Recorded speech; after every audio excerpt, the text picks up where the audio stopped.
오늘의 사회 이슈를 홍희연 기자가 종합해드립니다. 오늘의 이슈 포커스입니다. 문재인 전 대표가 더불어민주당 대선 후보로 확정되며 원내 5당의 대진표가 사실상 완성됐습니다. 이에 따라 본선에서도 문재인 대세론이 지속될지 여부에 이목이 집중됩니다. 이와 함께 기울어진 균형을 잡으려는 비문, 반문 세력의 막판 담금질에도 관심이 쏠리고 있습니다. 자유한국당과 국민의당, 바른정당 간의 중도, 보수 후보 단일화가 막판 판세를 좌우할 가장 큰 변수로 꼽히는 겁니다. 뿐만 아니라 원외 세력인 김종인 전 민주당 비대위 대표와 정운찬 전 국무총리 등 이른바 비문재인계 통합 후보 추진에도 관심이 모아집니다. 트럼프 미국 대통령이 중국이 북한 문제를 해결하지 않으면 우리가 할 것이라며 시진핑 중국 주석을 압박하고 나섰습니다. 트럼프는 중국은 북한에 엄청난 영향력을 가졌고 우리를 도와 북한 문제를 다룰지 여부를 결정해야 한다며 만약 우리를 돕는다면 중국에 좋을 것이고 그렇게 하지 않는다면 누구에게도 좋은 결과가 도출되지 못할 것이라고 주장했습니다. 트럼프의 이 같은 발언은 중국의 노력 여부에 따라 북핵 문제를 다루겠다는 의미로 받아들여집니다.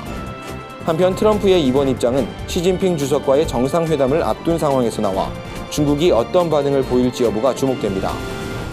중국의 사드 보복 영향이 이제 국내 자동차 업계에까지 미치고 있습니다. 현대기아차의 3월 중국 판매가 지난해 같은 달과 비교해 두 자릿수 이상 감소한 건데요. 이는 전체 해외 판매 감소세에도 영향을 줄 만큼 피해가 큰 것으로 조사됐습니다. 현대기아차의 지난달 해외 시장 판매는 1년 전과 비교해 각각 7.8%, 12.5% 감소했습니다. 이런 가운데 중국 자동차 업체들은 반한 감정을 이용한 사드 마케팅을 펼치며 판매 실적을 올리고 있는 것으로 나타났습니다. 업계 관계자들은 사드 보복으로 해외 수출 시장이 휘청이고 있다며 이 같은 추세가 이어진다면 국내 경제에도 타격을 입힐 것으로 보인다고 지적했습니다. 같은 아파트 단지에 사는 8살 여자 어린이를 살해한 10대 소녀에게 유괴죄가 적용될지 관심이 모아집니다. 경찰은 살인 및 사체 유기 혐의로 구속한 A양을 검찰에 송치할 계획입니다.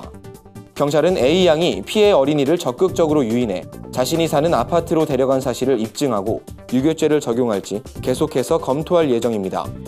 미성년자 유인죄가 적용되면 A양은 보다 엄중한 징역형을 받게 됩니다. 경찰 관계자는 A양이 보호자의 범위를 벗어나 피해자를 자신의 지배하에 놓으려는 의사가 있었는지를 확인해야 한다며 관련 판례를 면밀히 검토하겠다고 밝혔습니다. 공사 현장에서 일하는 근로자의 일당이 평균 15만 3천 원인 것으로 나타났습니다. 하지만 대부분 현장 근로자들은 2.5일의 하루꼴로 일감을 얻고 있어 고용 불안에 시달리고 있다는 지적입니다. 뿐만 아니라 비교적 숙련도가 떨어지는 일을 하는 근로자들은 여러 현장을 찾아다니는 것으로 조사됐습니다. 또 제대로 된 근로계약서를 작성하거나 온전한 휴식처도 마련되지 않는 등 전반적인 근로 환경도 좋지 않았습니다. 건설근로자 공제회 관계자는 근로자들을 위한 기능 향상 훈련을 확대하고 생활 안정을 지원하는 등 고용복지 서비스를 확충하는 것이 필요하다고 조언했습니다. 구티비 뉴스 홍유연입니다.